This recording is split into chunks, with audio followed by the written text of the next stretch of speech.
Hi everyone, my name is Kriste and today I would like to talk to you about Bakasana, crow pose. So this is the first arm balance that yogis learn in the yoga practice. For me, it wasn't the first. Actually, I think for me it took perhaps 3 years to kind of get it. In fact, I couldn't do crows even after I got my yoga teacher certificate. Let me show you a video clip that I just found on my computer from less than 2 years ago.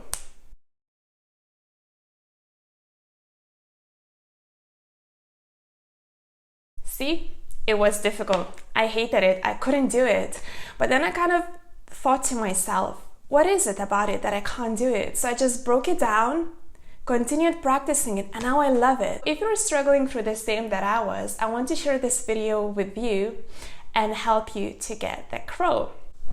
If you can't do the crow, the reason might be you're not warming up properly. The other reason might be just fear of tipping over. I think for me, it was the factor that prevented me from getting it. So let's kind of break it down. What is crow? So as we said, it's an arm balance.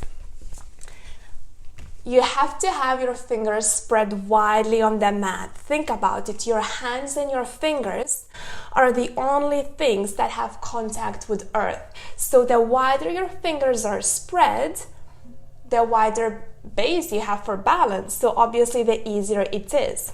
Then you have to bend your knuckles. Think of them as brakes. So whenever you feel like you're tipping over a little bit too much, just bend the knuckles and come back. Then we need push muscles. So you're really pushing the ground away from you as much as you can. Then your legs. So where are your legs going? Your upper arms and legs are hugging one into another. So you can place your knees just above the elbows or go higher up. It completely depends on your anatomy. Some people even prefer placing their knees into their armpits and lining their shins with their upper arms. For me, it completely doesn't work. I feel like I'm just pushing bone into a bone and it really hurts me. So then you're pushing your legs into your upper arms and then just very, very slowly moving forward.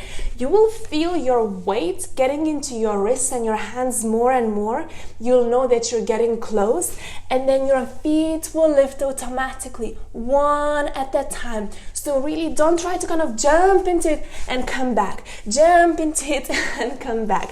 Go really, really slowly. Be aware of what's happening, and that's it. And once you get here, remember those knuckles, bending them, controlling your balance.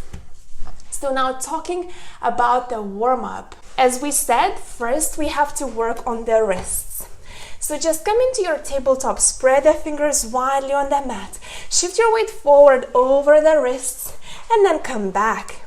Again, inhale, shift forward, feel the wrist stretching, exhale, come back. Do this a couple of more times. Inhale and exhale. One more time. Inhale and exhale. Now come to neutral position. Rotate your fingers, your hands, so the fingers are facing the center, and move from one side to another, just changing the angle of the stretch in your wrists. Again, a couple of more times, from one side to another. And then rotate your hands outwards, so your fingers are pointing towards the knees. Take a deep breath in. Maybe stay here if you feel the stretch is quite big, quite deep in your wrists.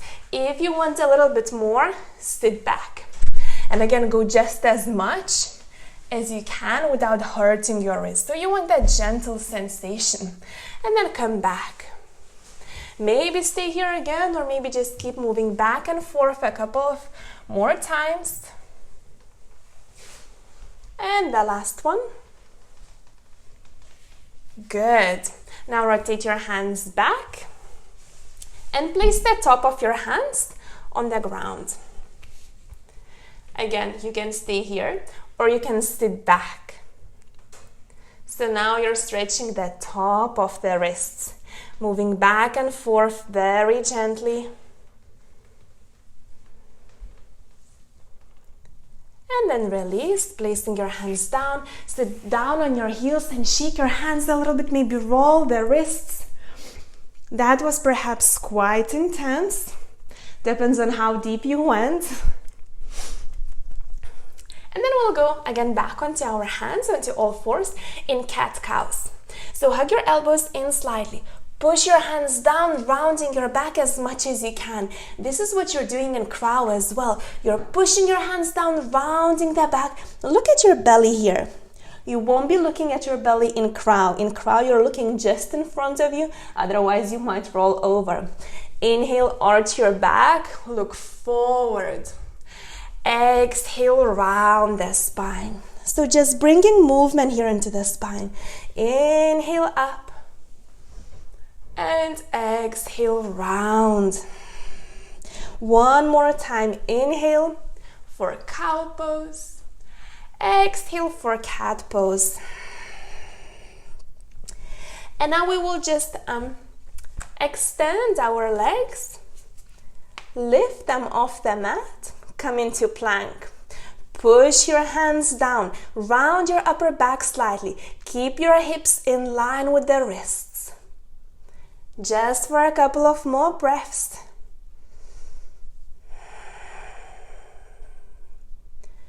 Active push muscles, strong core, and then release. Now step onto your feet. We'll come into ragdoll. So your knees can be bent. Relax your head down if it feels good. Maybe grab your opposite elbows. So now the weight of your hands, of your arms, of your head is dragging your spine down. Your hips are up high. The top of the spine is low. So you're creating space here. You need to round your spine and crow a little bit. So this is what we want to do here.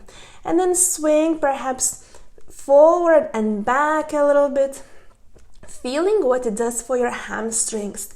So when you lean forward, you deepen the stretch slightly and then come back to release. Be very gentle and slow here.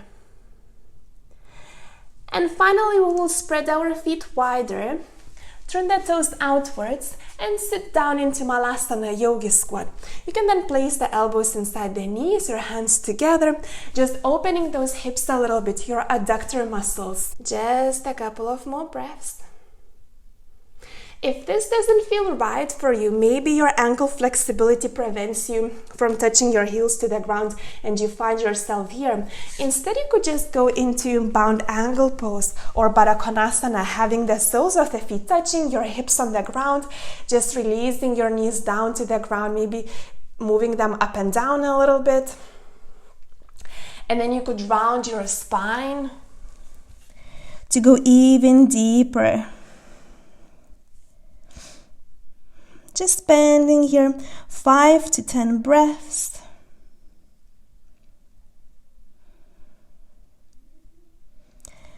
And then roll back up.